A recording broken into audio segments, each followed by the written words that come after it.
রাজধানীর কালুনগর, জিরানী, মান্ডা এবং শ্যামপুরের জলাবদ্ধতা নিরসনে মৃতপ্রায় 4টি খাল সংস্কার করে নান্দনিক রূপ দিচ্ছে ঢাকা দক্ষিণ সিটি কর্পোরেশন। প্রায় 900 কোটি টাকা ব্যয়ে প্রকল্পটির কাজ শেষ হবে 2026 সালের জুন মাস নাগাদ। বিস্তারিত শেখ আলী রিপোর্টে। নথিপত্রে থাকলেও ঢাকা শহরের অসংখ্য খাল চোখের আড়াল হয়েছে দখল আর দূষণে। কোথাও বা বর্জ্যের ভাগাড়ে পানির প্রবাহ থেমে গেছে, কোথাও আবার অবৈধ দখলদারের স্থাপনা নির্মাণে অস্তিত্ব হারিয়েছে খালের অবয়ব। ফলে হালকা বৃষ্টিতেই হরহামেশাই জলজটের ভোগান্তিতে পড়েন নগরবাসী। এমন পরিস্থিতি থেকে উত্তরণে খালের বর্জ্য অপসারণ ও পানির প্রবাহ নিশ্চিত করতে স্বল্প, মধ্যম এবং দীর্ঘমেয়াদে পরিকল্পনা গ্রহণ করেছে নগর কর্তৃপক্ষ।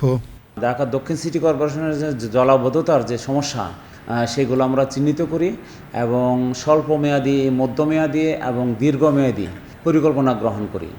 সংশ্লিষ্টরা বলছেন, প্রকল্প এলাকায় 4টি খালের 2 পাড়ে দৃষ্টিনন্দন ওয়াকওয়ে, বাইসাইকেল লেন, খেলার মাঠ, ফুড কোর্ট ও কফি শপ নির্মাণের পাশাপাশি নাগরিক সুবিধায় গড়ে তোলা হবে পথচারী সেতু, শপিং মল ও পাবলিক টয়লেট এবং নান্দনিক বাতি স্থাপন করা হবে খালগুলোর চারপাশ জুড়ে।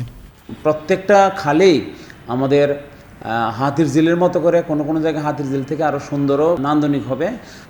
তারপরে বিভিন্ন ধরনের বিনোদনের যে ব্যবস্থা, পাবলিক টয়লেট থাকবে, বৃক্ষরোপণের ব্যবস্থা থাকবে, বাগান থাকবে। এইগুলো করে আমরা একটা দৃষ্টিনন্দন পরিবেশ আনার জন্য কার্যক্রম শুরু হয়েছে। কারণ হলো আমরা সবগুলো কাজের এই প্যাকেজের টেন্ডার করে ঠিকাদার নিয়োগ করে ফেলেছি। প্রকল্প কাজ শেষ হবে 2026-এর জুন মাসে।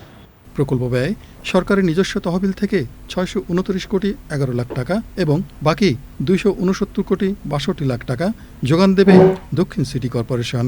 নগর কর্তৃপক্ষের আশাবাদ, প্রকল্পটির বাস্তবায়নে কেবলমাত্র জলাবদ্ধতার বিড়ম্বনা থেকেই রক্ষা পাবে না, একই সঙ্গে নান্দনিক পরিবেশে নির্মল বিনোদনেরও সুযোগ পাবেন নগরবাসী। শেখ আলী, বাংলাদেশ টেলিভিশন।